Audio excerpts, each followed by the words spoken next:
chapitre 6. Colossiens 1, verset 26. Celui qui a trouvé fait la lecture.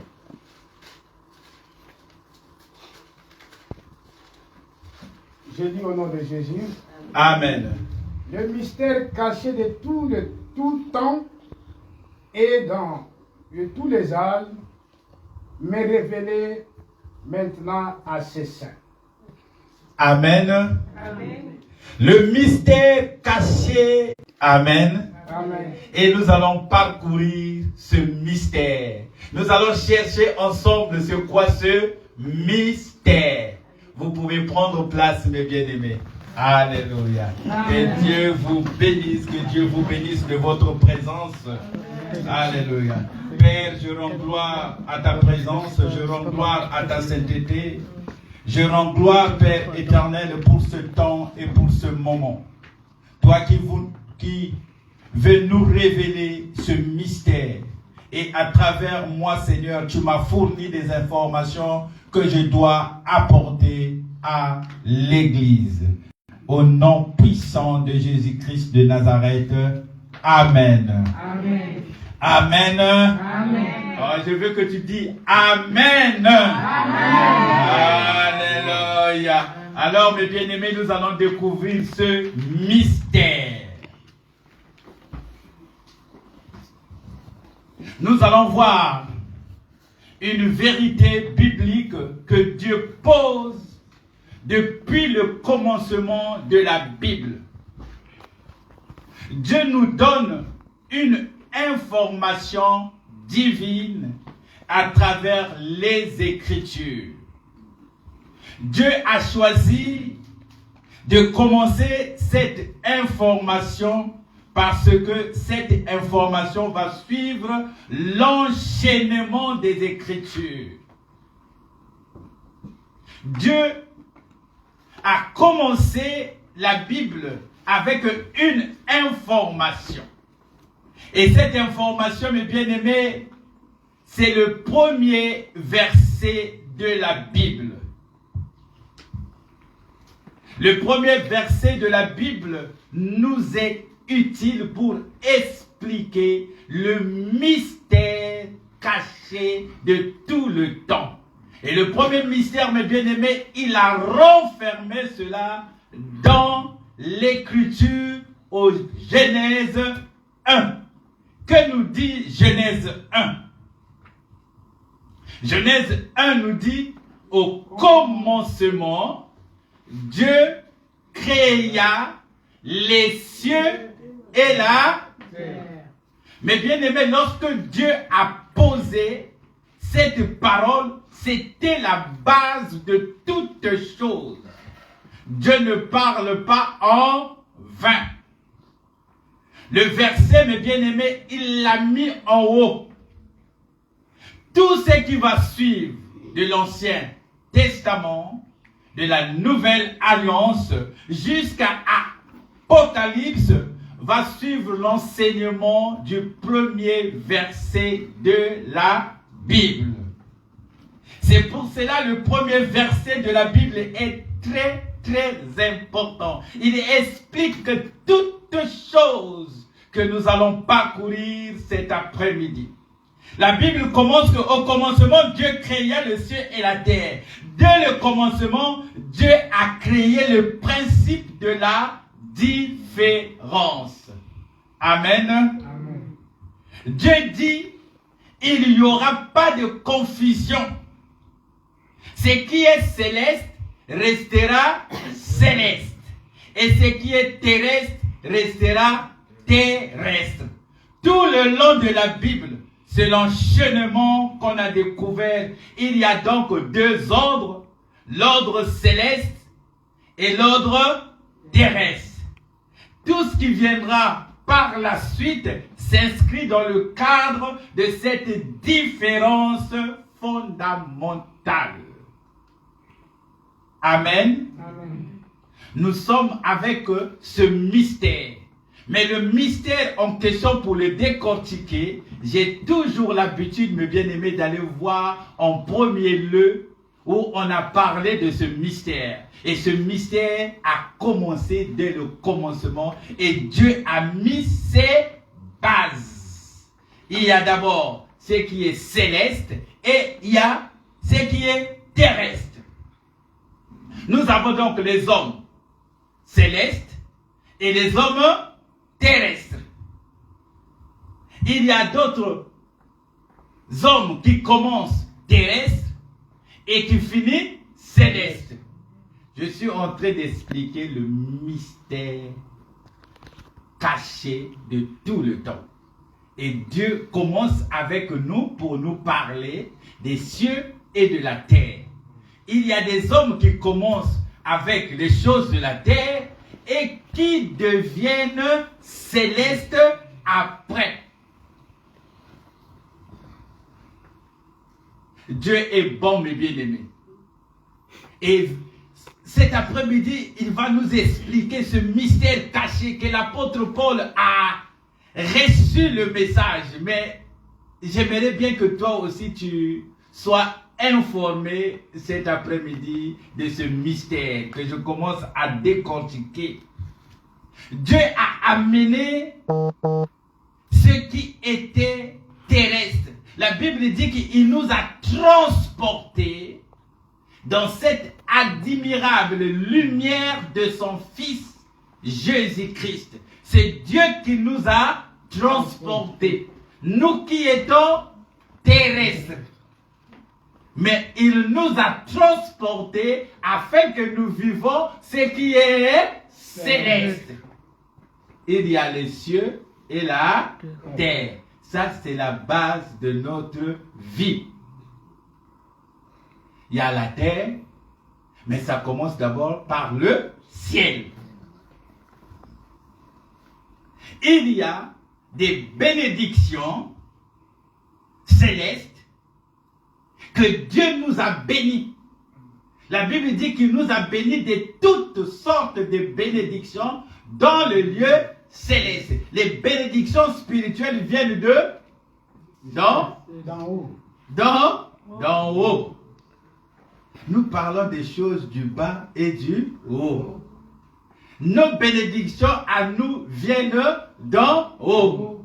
Est-ce que en haut, la malédiction peut venir d'en haut? Non. Amen. Amen. Alléluia. Je bénis le Seigneur parce que vous suivez la procédure.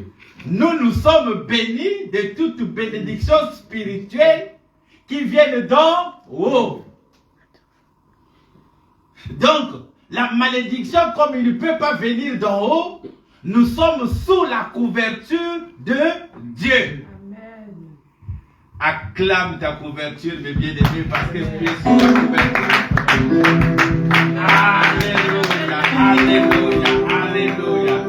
Amen. Amen. Alors, nous allons voir un exemple de quelqu'un qui était en bas, qui est allé voir quelque chose qui s'est passé dans le lieu céleste. Cet homme va rejoindre les 24 vieillards. Je bénis ma soeur qui a parlé de 24 vieillards. Cela a bougé mon corps. J'ai dit au Seigneur, je suis dans le message. Amen. Amen. Il y a quelqu'un qui va quitter un vieillard qui se trouvait sur l'île de Patmos. Il va rejoindre les 24 vieillards où? Dans le ciel. Amen. Il y a toujours terre et ciel. Cet homme s'appelait frère Jean. Amen. Il arrive dans le lieu céleste. On lui dit, regarde. Il regarde. Alléluia. Et la Bible nous dit que le frère, quand il est arrivé au ciel, il a pleuré.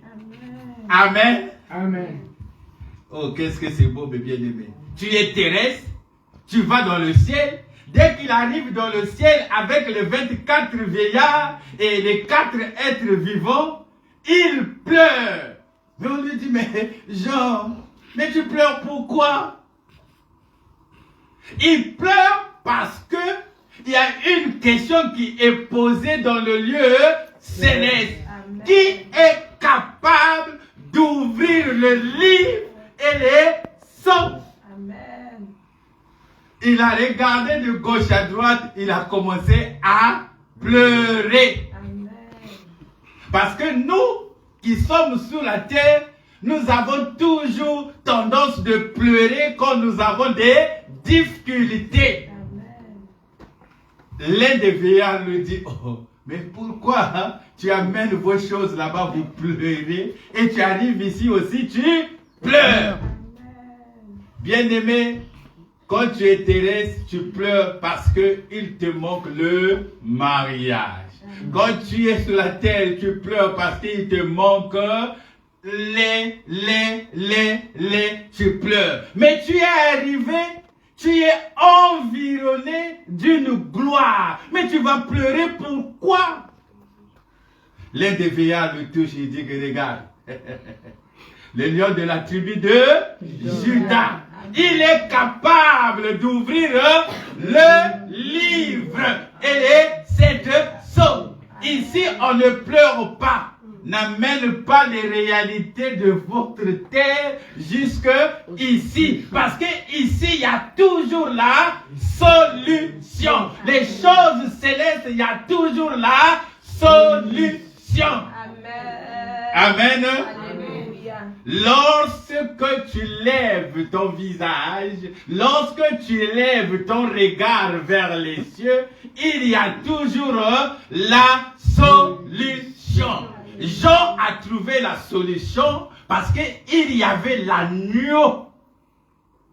Et l'agneau est la solution. Amen. Amen. Alléluia. Acclame, acclame, acclame, acclame, acclame, acclame, acclame. Alléluia. Gloire à Jésus. Alléluia. Maintenant, mes bien-aimés, comme Dieu a déjà créé cette différence terrestre et céleste, de même, nous portons cette image terrestre. Mais en Christ, nous avons été bénis. Notez bien, la première créature que Dieu a bénie sur cette terre, ce n'est pas non plus un homme. Amen. Pour vous faire comprendre que, mes bien-aimés, nous nous plaignons pour rien. Nous qui sommes terrestres, nous pleurons pour rien. La Bible nous dit que Dieu a béni les poissons et les oiseaux. Il leur a dit, soyez féconds. Amen. Regardez, les oiseaux et les poissons, ils sont féconds. Ils se plaignent de rien. Personne ne peut les maudire. Même les esprits des eaux. Hein? Les esprits des eaux n'empêchent pas que les poissons puissent avoir des petits poissons. Amen. Et pourquoi toi qui reçois de ce qui est céleste, tu te plains? Amen. Les poissons, ils ne se plaignent pas de la situation que toi tu as. Parce que ils s'attachent à cette parole que Dieu a dit, soyez féconds, multipliez-vous. Il n'y a pas dans l'eau ce que toi tu connais. Toi tu connais les mamiwata. Amen. Tu connais les esprits des eaux. Mais les poissons qui vivent dans l'eau, ils s'en foutent. Ils ne voient pas ce que nous on voit. Ah, moi qui est sur la terre, étant un homme, tu es béni de toutes sortes de... Mais tu te plains de Tatamkwetu et Mamamkwetu. C'est eux qui ont fait que moi j'arrive pas. Amen. Mais regardez les oiseaux du ciel. Regardez les poissons. Ça, c'est des vérités, mes bien-aimés. Toi qui veux connaître le mystère caché de tout le temps que tu dois connaître. il faut que tu marches avec ça. Et lorsque cette vérité est en toi, bien-aimé, tous les obstacles qui vont se dresser devant toi, tu vas avancer au nom de Jésus. Tu vas avancer au nom de Jésus. Amen. Amen. Alléluia. Alléluia.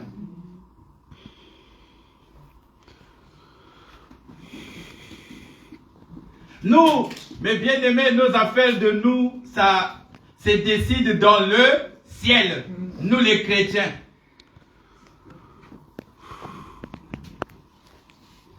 Nos affaires de nous, nos affaires chrétiennes, ça se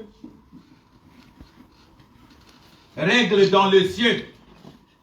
Alors, dans le mystère caché de tout le temps, nous allons voir, mes bien-aimés, notre Seigneur Christ.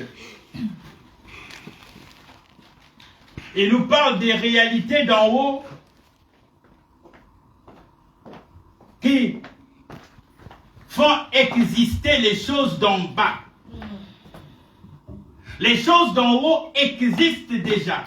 Maintenant, pour qu'il nous explique et que nous puissions comprendre, Jésus utilise les termes quotidiens que nous connaissons tous. Il prend des exemples simples. C'est pour cela que nous allons prendre le livre d'Éphésiens, Éphésiens 5, Éphésiens 5, versets 25 à 26. Jésus-Christ va commencer à nous expliquer notre thème, le mystère caché de tout le temps. Éphésiens 5, 25 à 26. Je fais la lecture. Marie, que chacun aime sa femme comme Christ a aimé l'Église et s'est livré pour elle, afin que, en la purifiant et en la lavant par l'eau de la parole. Amen. Amen. Marie, que chacun aime sa femme, comme Christ a aimé l'Église. Il s'est livré pour elle, afin de la sanctifier en la purifiant et en la lavant par l'eau de la parole. Donc le mystère caché de tout le temps doit recevoir ce qu'on appelle l'eau. L'eau de la parole. Et cette eau de la parole, c'est cette information que j'apporte cette heure après-midi. Et continue, mes bien-aimés. Quand tu reçois l'eau de la parole, c'est pour faire paraître devant lui cette église glorieuse, au verset 27, sans tache, ni ride, ni rien de semblable, mais sainte et irréprochable. Ça veut dire que l'église locale a des tâches. L'église locale, c'est nous qui nous sommes retrouvés ici. Donc c'est terrestre. Donc cette église a des tâches. Il faut que cette église puisse être lavée par l'eau de la parole afin qu'il soit irréprochable au retour de Jésus. Amen. Amen. Amen. L'église locale a des rides. L'église locale a des problèmes. Il n'y a que Jésus qui peut résoudre les problèmes de l'église locale. Donc, il y a l'église locale et il y a l'église universelle ou corps du Christ. Ne sortons pas, mes bien-aimés, de la base que Dieu a classés. Les cieux et la terre. Il y a l'église locale et l'église universelle, l'église de Christ. Amen. Amen. Dans le corps du Christ, il n'y a pas de païens. Dans le corps du Christ, il n'y a pas de non-convertis. Amen. Amen. Le corps du Christ, c'est qui est céleste. Dans le corps du Christ, il n'y a que des rachetés, connus de Dieu. Lui-même, il les connaît. Mais notre église à nous, locale, c'est une église où il y a le mélange. L'apôtre Paul nous parle aussi de ce mystère. De ce mystère que les païens sont devenus des co-héritiers dans notre église locale. Donc il y a toujours le ciel et la terre. C'est pour cela la Bible dit, le Seigneur connaît ce qui lui appartient. Et celui qui invoque le nom du Seigneur, qu'il s'éloigne de l'iniquité. Mais l'église locale qui doit être purifiée par l'eau de la parole est joignable, mes bien-aimés, par des païens. C'est pour cela que nous évangélisons, que ceux qui ne connaissent pas le Seigneur, ils viennent, afin qu'ils viennent profiter de cette eau pour qu'ils font partie de ce corps qui sera enlevé prochainement, que nous attendons. Et c'est ça qui permet, mes bien-aimés, que nous nous retrouvons ici, parce que nous voulons nous fortifier pour que nous ne ratons pas l'enlèvement. Amen. Amen. Alléluia, alléluia, alléluia, alléluia. On rentre dans le corps du Christ en croyant que Christ est Seigneur et Sauveur. C'est Christ qui rachète les croyants, qui est le seul capable de dire qui a cru. Personne ne peut savoir. Même lorsque nous sommes là, on se dit que la sœur interne est là, le frère interne est là, mais il n'y a que Christ qui nous connaît. Amen. Il n'y a que lui qui sonde les profondeurs.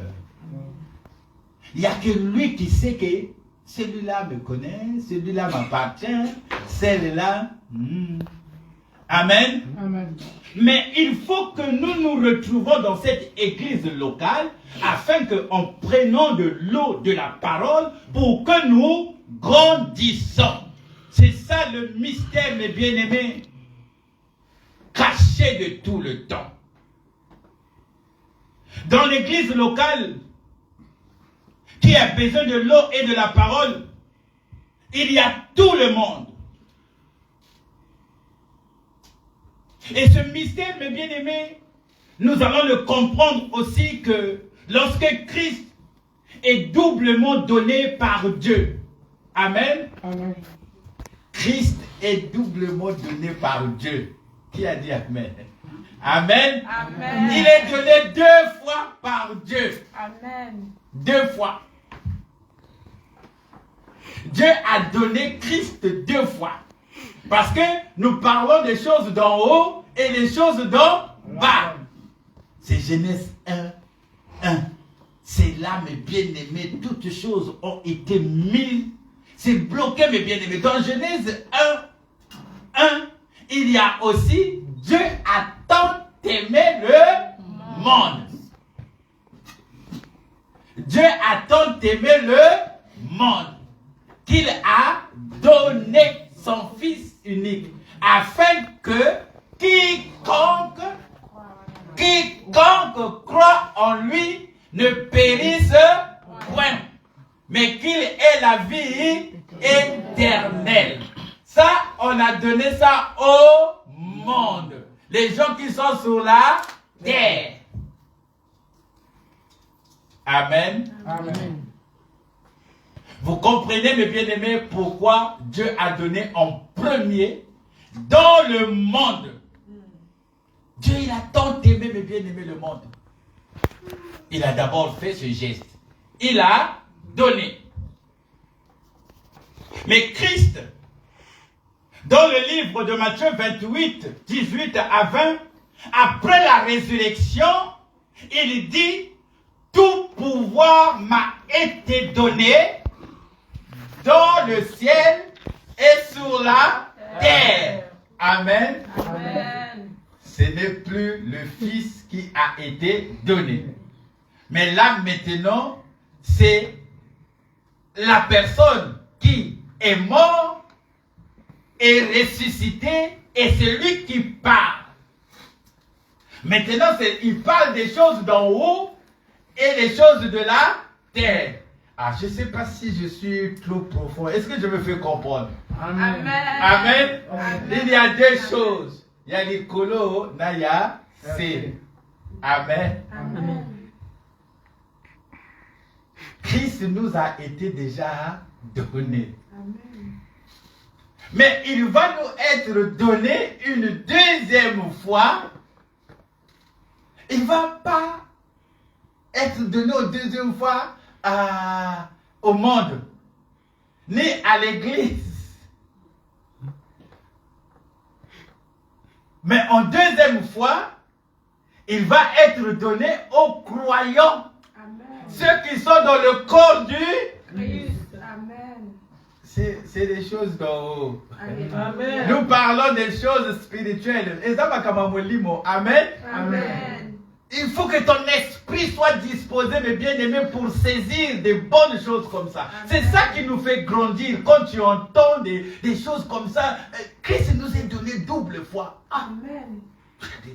Mais nous parlons de l'église locale et l'église universelle. Amen. Deux, le ciel et la terre. Amen. Amen. Dieu a tant aimé le monde. Il a donné aussi Christ. Jésus qui est né de Marie a été donné au monde. Vous comprenez? Celui qui est né de Marie est donné au monde. Celui qui est donné qui est venu de Marie, quand il sera ressuscité, même Marie va se retrouver dans la chambre haute et pourtant il est venu d'elle. Mais quand Christ est ressuscité, Marie sera dans la chambre haute pour attendre afin qu'elle fasse partie aussi du corps universel, pour qu'elle appartienne aussi au corps du Christ. Amen. Amen. Amen. Amen. Amen. Continue à prier comme tu pries.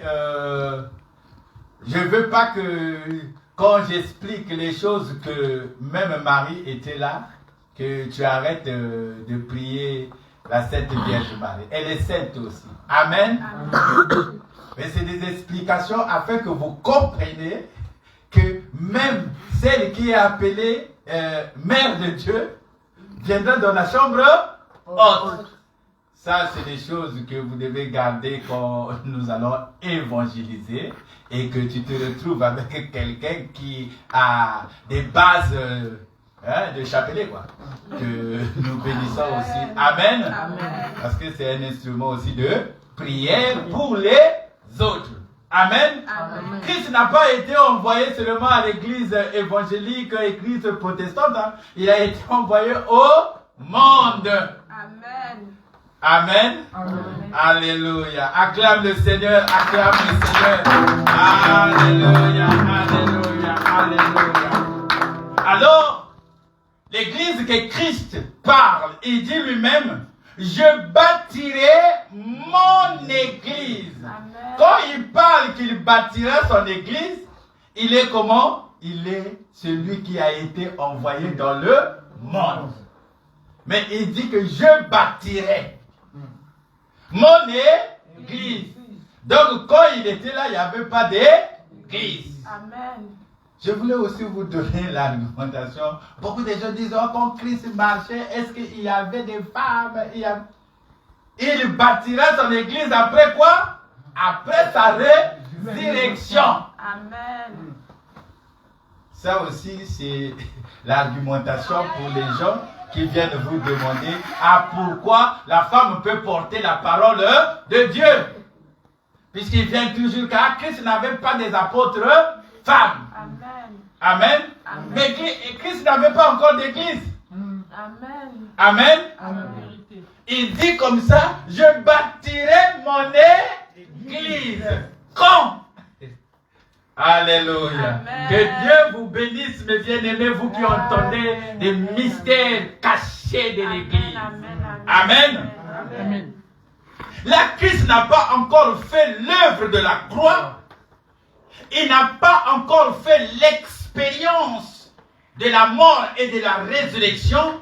Il parle, il déclare que je bâtirai mon église et les portes du séjour des morts ne prévaudront point contre elle. Jésus prévoit le lancement, la construction de son église après sa résurrection, après sa victoire sur la mort. Parce que dans sa déclaration, il dit, les portes du séjour de la mort ne prévaudront point contre elle. Amen. Amen. Amen. Alléluia. Gloire soit rendue à notre Seigneur qui nous a aimés. Alléluia. Alléluia. Alléluia. Amen. Lorsqu'il était ressuscité, il déclare, j'étais mort, maintenant je suis vivant. Je détiens la clé de la mort et du séjour de mort.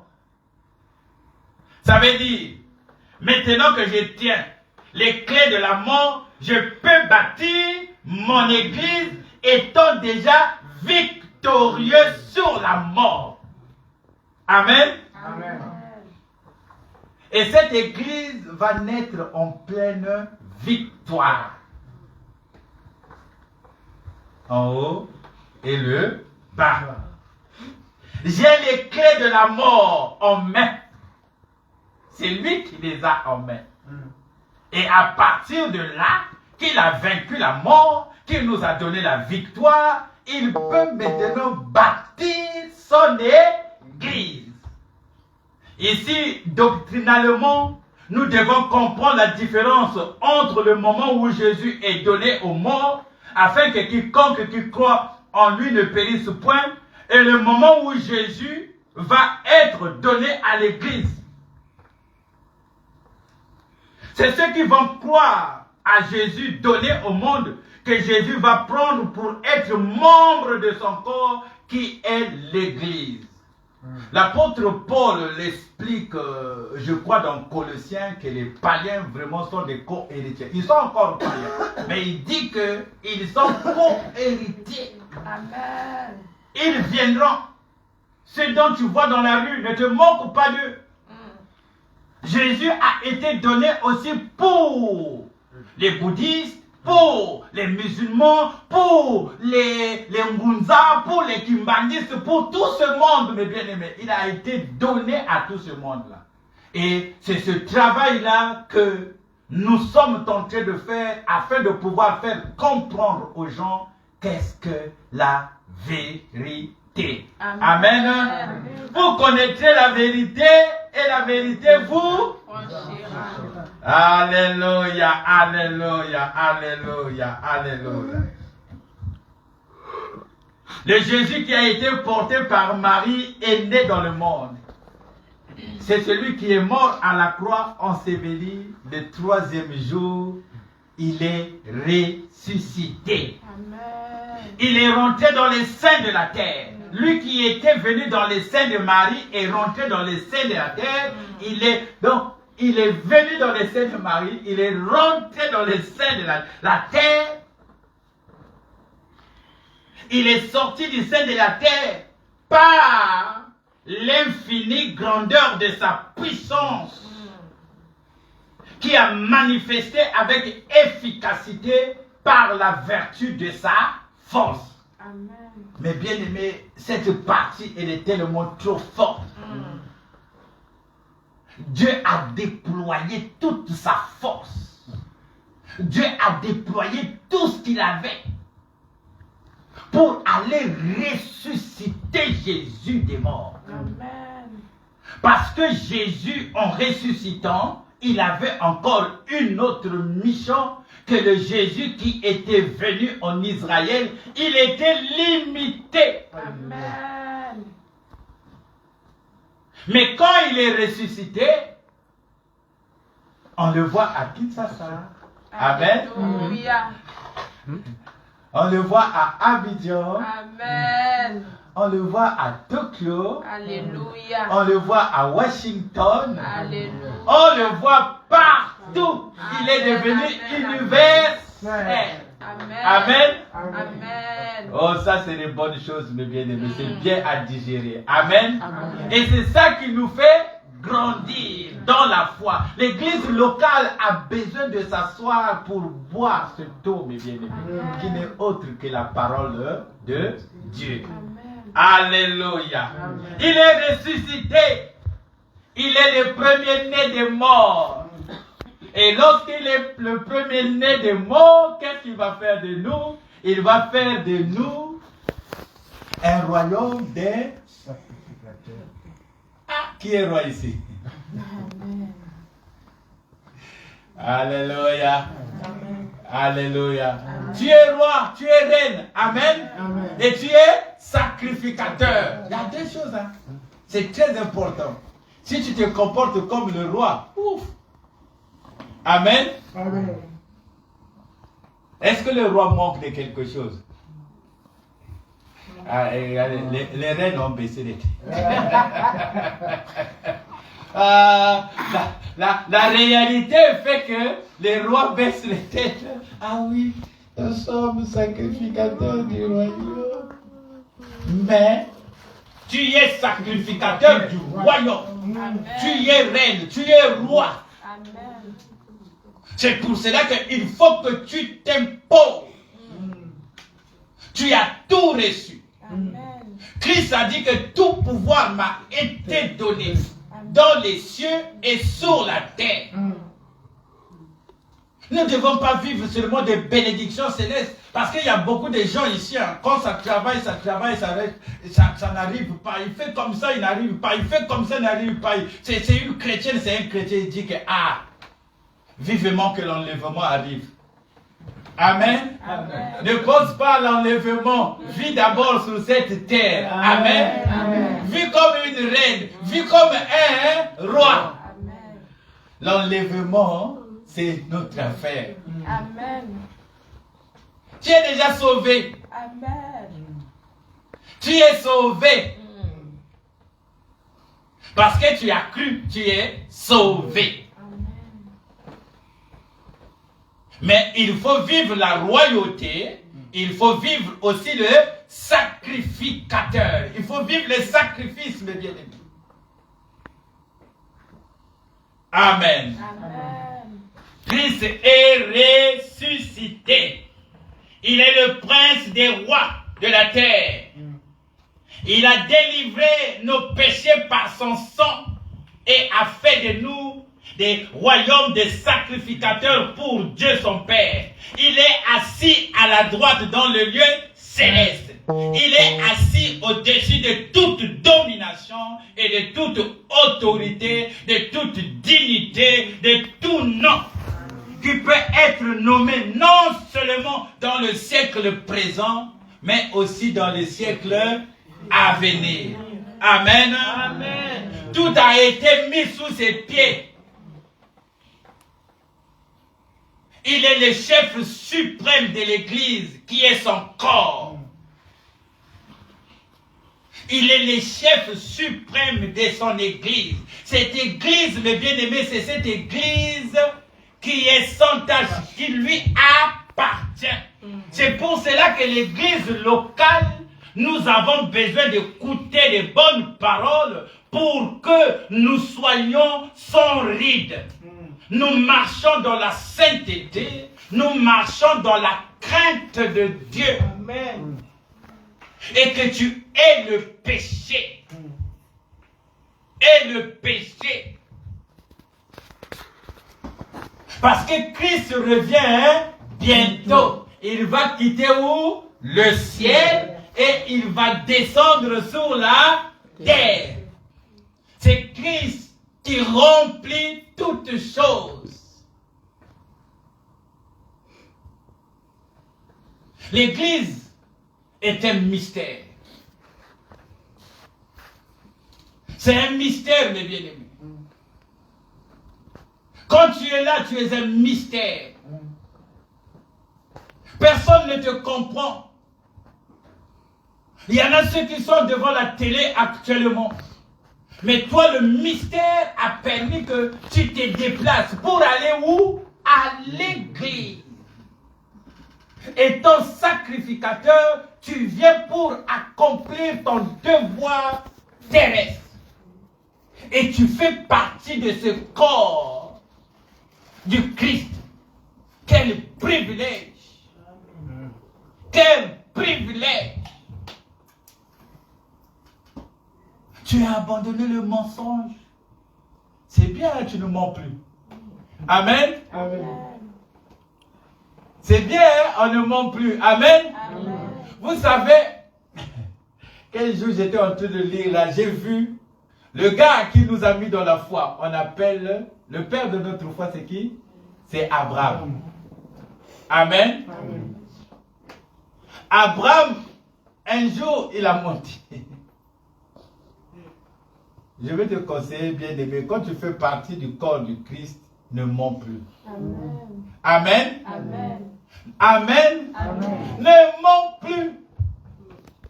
Abraham, un jour, la Bible nous dit qu'il y a eu famine. Il y a eu famine. Donc il y avait faim dans la ville où il vivait. Il n'y avait plus. Donc on sentait que vraiment il n'y avait pas quelque chose à manger, quoi. Et ils ont appris qu'en Égypte, il y avait de la nourriture. Il a pris sa femme, il a pris son neveu, et il commençait à marcher pour aller en Égypte. Ils arrivent dans les frontières de l'Égypte avec leur passeport. Il n'y avait pas de passeport. Amen. Mais ils ont compris que c'est les frontières. Ils se retournent. Il commence à parler à sa femme. Il regarde sa femme, il dit, Sarah, tu es trop belle, Sarah. Tu vas m'amener des problèmes. Amen. Amen. La beauté de la femme peut amener aussi les problèmes chez l'homme. Amen. Amen. Amen. Heureusement, moi, ça ne m'amène pas de problèmes. Amen. Alléluia. Amen, amen. Et nous pouvons acclamer.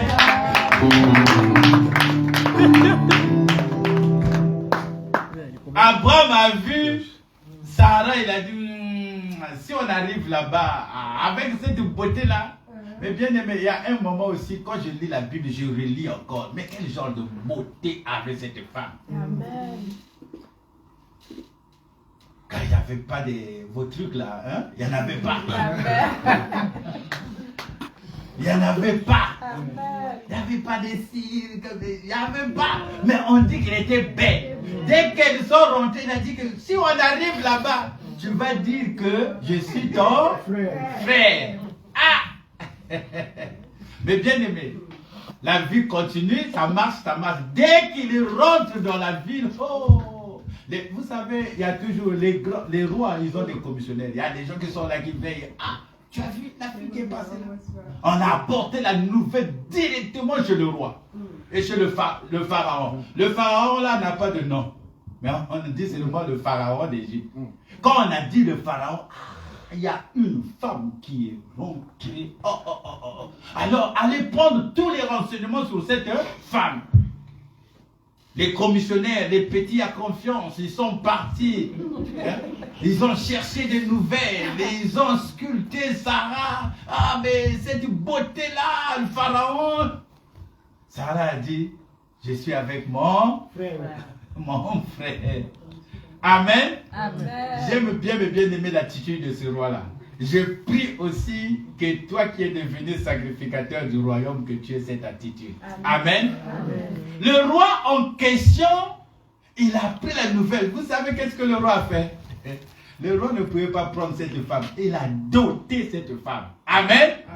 La dot. Il a doté cette femme. Oh les hommes, comprenez qu'on dote les femmes. Il a doté cette femme. En dotant cette femme, il a donné les moutons, les bœufs, les vœux, tout ce qu'il fallait, mes bien-aimés. Vous savez, le mensonge rattrape toujours. Hein? Il ne faut pas mentir. Et on lui a donné encore quoi?